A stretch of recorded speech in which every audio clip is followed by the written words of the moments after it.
जय हिंद दोस्तों। आशा करते हैं आप सभी स्वस्थ होंगे, मस्त होंगे। जी हाँ दोस्तों, आप सभी को आपके अपने यूट्यूब चैनल समर्पण विद्यापीठ में तहे दिल से स्वागत है। जी हाँ दोस्तों, आज हम लोग मुहावरा का 8वां पार्ट पढ़ने जा रहे हैं। कल तक हम लोग 7 पार्ट पढ़े थे, उसमें हम लोग देखे थे कि आखिर एक मुहावरा से हम लोग उसके का अर्थ के साथ एक वाक्य में कैसे प्रयोग करते हैं ताकि हमें समझने में सहूलियत हो, किसी भी प्रकार की समस्या उत्पन्न ना हो। और उसमें हम लोग ये भी पढ़े थे कि आखिर उसको मुहावरा को, किसी भी मुहावरा को कैसे याद किया जाए, तो उसको भी हम लोग देखे थे। और आज जो हम लोग पढ़ेंगे, मुहावरा को कैसे समझा जाता है, कैसे याद किया जाता है, कैसे आपको मतलब एक बार पढ़ते हैं, समझते हैं तो यकीन मानिए कि आपको हमेशा याद रहेगा। हमेशा करने का मतलब कि आप मतलब उसको भूलने के भी कोशिश कीजिएगा तो भूल नहीं सकते हैं, क्योंकि एक बार प्रैक्टिस जो कर देते हैं तो यकीन मानिए आपको दोबारा प्रैक्टिस करने की आवश्यकता नहीं पड़ेगी। क्योंकि देखिए, घर बनाने में वक्त लगता है। घर जब भी जो किसी भी प्रकार का घर बनता है तो उसमें वक्त लंबा लगता है, बहुत लंबा लगता है। लेकिन घर का जो मेंटेनेंस करना रहता है उसमें ज़्यादा वक्त नहीं लगता है, ये बात समझिए। तो आप लोग अभी हम लोग क्या पढ़ रहे हैं, मुहावरा भी पढ़ रहे हैं। तो मुहावरा पढ़ रहे हैं, इसका क्या मतलब, घर बन रहा है। तो घर बन रहा है, उसको दम आराम से बनाइएगा, जितना सहूलियत से उतना ही आपका मेंटेनेंस में कम वक्त लगेगा, मेंटेनेंस में समय ही नहीं लगेगा। तो उस बात को लेकर नहीं घबराना है कि हाँ पढ़ रहा हूँ, याद नहीं हो रहा है, समझ में नहीं आ रहा है।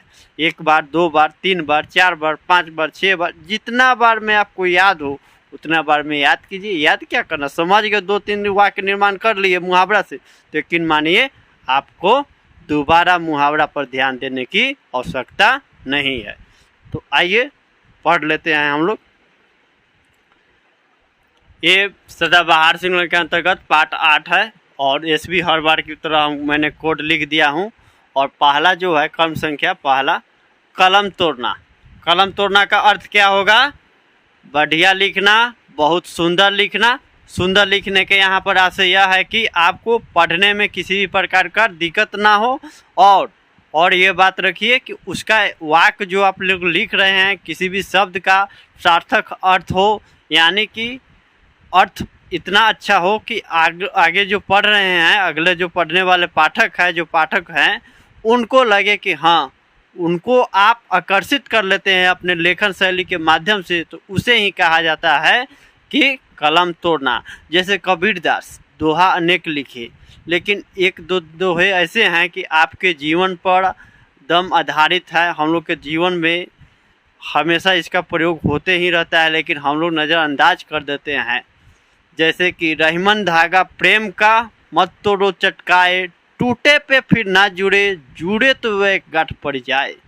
कितनी मतलब 2 लाइन की ये दोहा हमारे और आपके जीवन में कितना गहरा असर डालता है, इसको जरा समझ के देखिए, इसका भाव को समझिए, इसका भाव क्या है, आशय क्या है।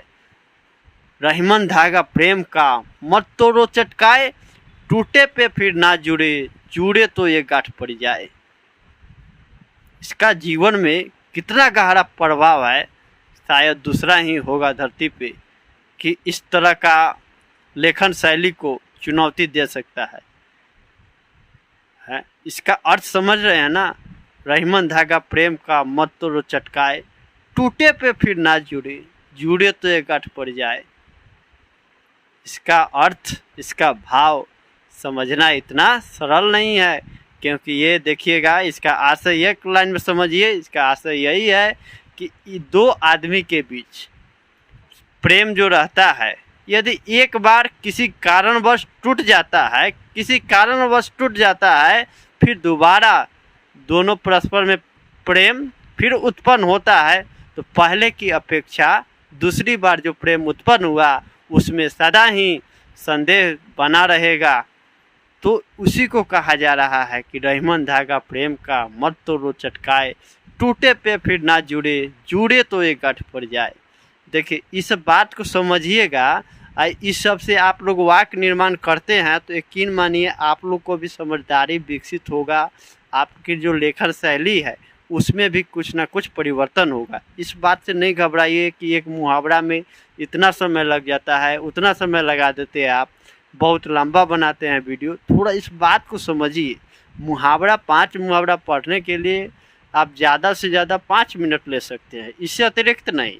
लेकिन उसको बैकग्राउंड में बनाना, उसको अपने आप को समझाना में बहुत वक्त लगता है। मैं इस तरह की बैकग्राउंड बनाता हूँ, इस तरह की संरचना को करता हूँ कि ताकि आप लोग को लगे कि नहीं, क्लास देखते देखते आप लोग वाक्य निर्माण कर ले, ताकि आप लोग को आगे किसी भी प्रकार की समस्या उत्पन्न ना हो। तो ये तो हो गया। अब इसका अर्थ समझे। कबीर के लेखन शैली कलम तोड़ने के बराबर है। और देखिएगा इसका जो दूसरा नंबर जो है, कांटा निकालना का अर्थ क्या होगा जी? कांटा निकलना मतलब बाधा दूर होना। कांटा निकल गया तो बाधा दूर हो गया। कांटा रहता है तब तो कष्ट रहता है, कांटा जब निकल गया बाधा दूर हो गया। बात जाहिर सी है। देखिएगा कभी कभी किसी भी प्रकार की समस्या होती है तो उनके चल जाने के बाद कहते हैं कि चलो अच्छा हुआ, कांटा निकल गया। कांटा क्या निकल गया? बाधा निकल गया। कांटा निकलना, बाधा निकलना, रुकावटें खत्म होना, तरह तरह का अर्थ होगा, दूर हो गया। तो इसका वाक्य निर्माण ऐसे बना सकते हैं आप लोग। चोर पकड़े जाने से शहर में, देखिए, चोर पकड़े जाने से शहर से कांटा निकल गया। शहर से कांटा निकल गया। कहाँ से कांटा निकला जी? शहर से। चोर कहाँ से पकड़ा गया? शहर से। बात को समझिए। चोर पकड़े जाने से शहर से कांटा निकल गया। ये इसको आप लोग तरह तरह से वाक्य निर्माण कर सकते हैं, ठीक है। तीसरा नंबर है कागज काला करना। कागज काला करना, व्यर्थ लिखना, बिना मतलब का लिखना, तो उसी को कहा जाता है कागज काला करना। देखिएगा हम लोग बचपन में क्या 3-4 में रहते होंगे या मोंटेसरी में, तो इस तरह का हम लोग खेल जो होता था, ये वाला काट कूटी 0, फिर काट कूट, और फिर ये 0 हो गया, फिर 0 हो गया, इसको काट कूट कर लेते थे। ये देखिए ऐसे वाला खेल। तो क्लास टीचर जो आते थे, वर्ग अध्यापक, तो कहते थे क्या तुम लोग निरर्थक लिख रहे हो, कागज काला कर रहे हो। तो वो सब क्या था? कागज काला करना। इस सब देखिएगा, ये सब खेल, ये जो पबजी था, फ्री फायर, जितना भी ऑनलाइन गेम आ जाए, लेकिन इसमें जो रुचि था, इसमें जो इंटरेस्ट था, इसमें जितना मन लगता था, आज के किसी भी प्रकार का गेम में नहीं लगता होगा। पढ़ते क्रम हम लोग खेल लेते थे क्लास में, समझे। ये सब खेल एक अलग अजूबा था, गांव से द्वारा विकसित किया गया सब खेल था, समझे। तो खेल पढ़ने के दरमियान में हम लोग कई तरह का खेल भी खेल रहे थे। लेकिन आज तो बदलते युग के साथ हम लोग अपने आप को भी बदल लिए पूरा। कोई भी गेम हो तो ऑनलाइन ही, ज़्यादा से ज़्यादा हम लोग प्रयास करते हैं ऑनलाइन। एजुकेशन टू इंटरटेनमेंट का हम लोग का जो फुल जर्नी हो गया है, मोबाइलों पर डिपेंड हो गया है। कहने का मतलब ओवरऑल ऑनलाइन डिपेंड हो गया है, समझे। तो ये सब खेल होता था तो क्लास टीचर कोई भी आके कहता था कि मतलब क्या कर रहे हो, कागज काला कर रहे हो, हमेशा कागज काला कर रहे हो। तो ये सब क्या होता था? ये सब है हम लोग एंजॉय कर रहे हैं, लेकिन टीचर को लगता था कि ये सब कागज काला कर रहे हैं हम लोग, कि नहीं। लाल टी शर्ट बहुत मन मुस्कुराता है कि आप भी खेले होंगे कि ना? खेले हैं, हाँ खेले हैं। इसमें बराबर इसे खेलने में मन बहुत लगता था, हम भी खेले हुए हैं। लेकिन कभी कभी क्या होता था, ड्रॉवे हो जाता था, थाया नहीं चलता है। अभी देखिए कब ना करम इसको, समझिए। 2 आदमी का खेल होता था।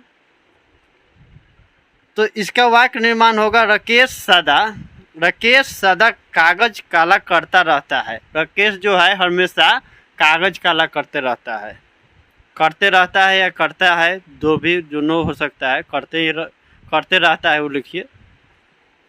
चौथा नंबर कुआं खोदना।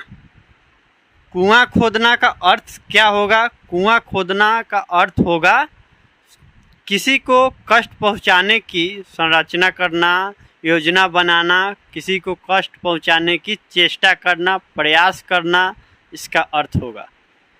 तो इसका वाक्य प्रयोग होगा कुआं खोदना का। कुआं खोदना, कुआं खोदना का परिणाम, कुआं खोदना का परिणाम सदा प्रतिकूल होता है। अर्थात समझिए इसका आशय का अर्थ क्या है। कुआं खोदना का मतलब आप यदि किसी को चाह रहे हैं कि उन्हें गड्ढे में गिराएं, तो आप समझिए कि आप अपने आप को भी गिरा रहे हैं। देखिए बहुत ही एक दूसरे से अटैच रहता है। ज़िंदगी भी है हम लोग का, तो समझिए न्यूटन साहब का थर्ड लॉ से ही ज़िंदगी भी चलती है, एक्शन एंड रिएक्शन। यदि आपको कोई गाली दे रहा है तो दूसरा भी गाली देता है। यदि किसी को कोई कष्ट पहुंचा रहा है किसी भी प्रकार का, तो अगला भी प्रयास करता है कि उसको कष्ट पहुंचाए। ये बात सत्य है कि हो सकता है कोई मतलब जो थोड़ा सा ज़्यादा ताकतवर है तो वह उतना उससे नहीं जीत सकता है, लेकिन दोनों एक दूसरे से प्रयास करते हैं कि एक दूसरे को कष्ट पहुंचाए। तो एक्शन एंड रिएक्शन मतलब न्यूटन साहब का भी लॉ था ना, वो आप लोग फिजिक्स में पढ़िएगा, भौतिकी में, वहाँ पर देखिएगा। इस सब चीज़ को, एक एक चीज़ को फील कीजिए, महसूस कीजिए। आपको आप पाइएगा जब इस सब को फील करते हैं तो हमारे और आपके जीवन में हमेशा कुछ ना कुछ घटित होता है। तो बहुत सारा लॉ यहीं पर अप्लाई हो जाएगा, समझे।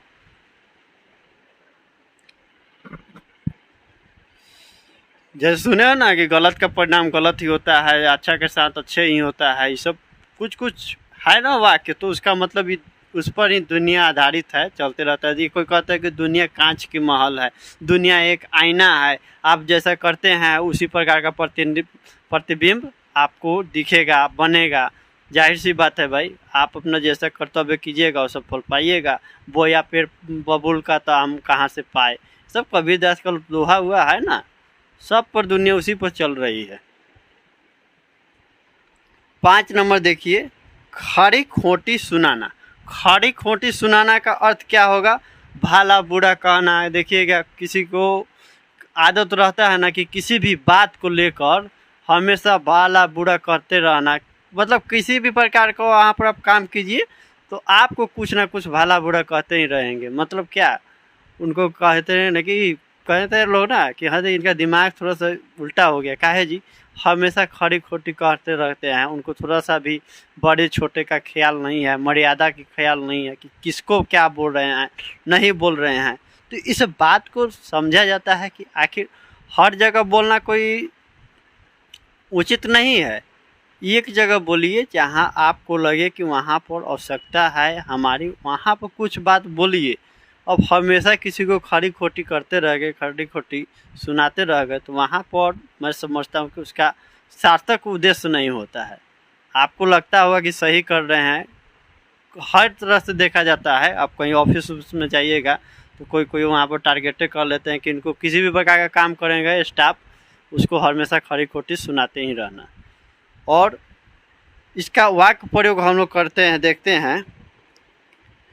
वाक्य प्रयोग करते समय हम लोग को एक जो है हम लोग को मुख्य केंद्र बिंदु, उस पर ही हम लोग को ध्यान रखना है। वो ये क्या है जी, कि जो भी वाक्य निर्माण करे उसका अर्थ जो हो सार्थक हो, सही हो, तभी वाक्य निर्माण का मतलब परिणाम भी अच्छा होगा। कहीं पर भी देखिएगा आप, जितने भी होते हैं बोर्ड से रिलेटेड एकेडमिक एग्जामिनेशन होते हैं, वहाँ पर आपको वाक्य निर्माण करना ही पड़ता है।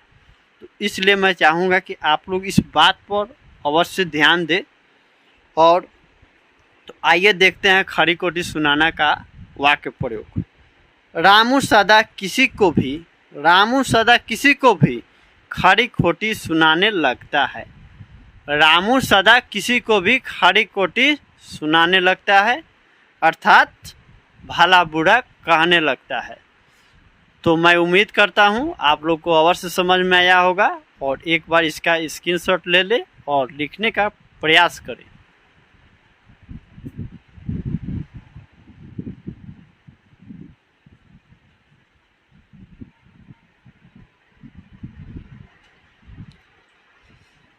चलिए, मैं उम्मीद करता हूँ आप लोग स्क्रीनशॉट ले लिए और मिलते हैं अगले वीडियो में। तब तक बने रहिए।